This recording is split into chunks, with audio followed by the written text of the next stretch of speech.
నమస్తే, welcome to dot news.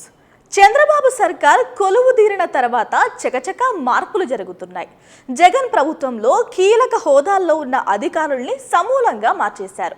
వీరిలో కొంతమందికి పోస్టింగ్లు కూడా ఇవ్వలేదు, మరికొందరికి అసలు ప్రాధాన్యత లేని పోస్టులు ఇచ్చారు. అలాగే పరిపాలనా విధానాలు మార్చడంలో వేగం అందుకుంటోంది.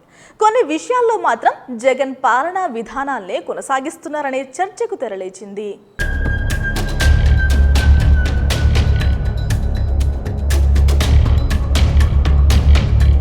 ఉదాహరణకు ఉద్యోగులకి సంబంధించి జగన్ సర్కార్ తీసుకొచ్చిన జీపీఎస్, దీనిపై కూటమి ప్రభుత్వం గుట్టు చప్పుడు కాకుండా రాత్రికి రాత్రే జీవో ఇచ్చేసింది.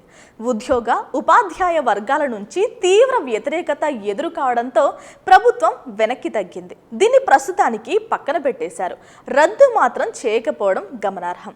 ఇసుక పాలసీ విధానం చూస్తే పెనం మీద నుంచి పొయ్యిలో పడ్డట్టుగా తయారైంది పరిస్థితి.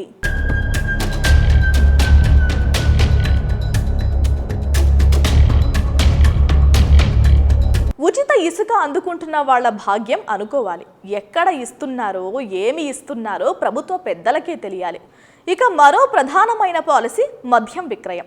జగన్ ప్రభుత్వం భ్రష్టు పట్టడానికి ఇది కీలకమైన అంశం. ప్రభుత్వమే మద్యాన్ని విక్రయించింది. అది కూడా మందుబాబులు కోరుకున్న బ్రాండ్లు కాకుండా ప్రభుత్వ పెద్దలు నిర్ణయించినవే తాగాలనే రీతిలో అనధికార నిర్బంధ షరతు.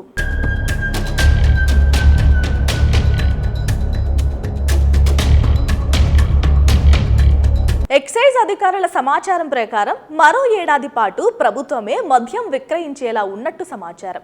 అంతేకాదు, ప్రభుత్వ పెద్దలు సూచించిన బ్రాండ్లనే అమ్ముతారని అంటున్నారు.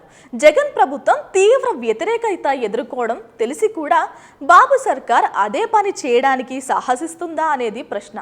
త్వరలో ప్రభుత్వం మద్యం విక్రయాల్ని ప్రైవేట్ పరం చేస్తుందని, వాటికి టెండర్లు వేయడానికి టీడీపీ నేతలు ఎప్పుడెప్పుడా అని ఎదురు చూస్తున్నట్లు కూడా సమాచారం.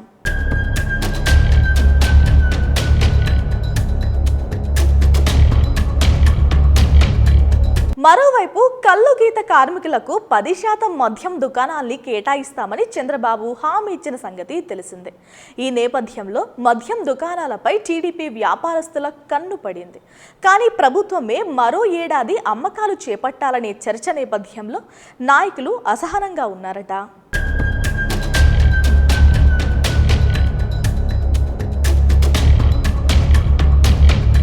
Please subscribe dot news.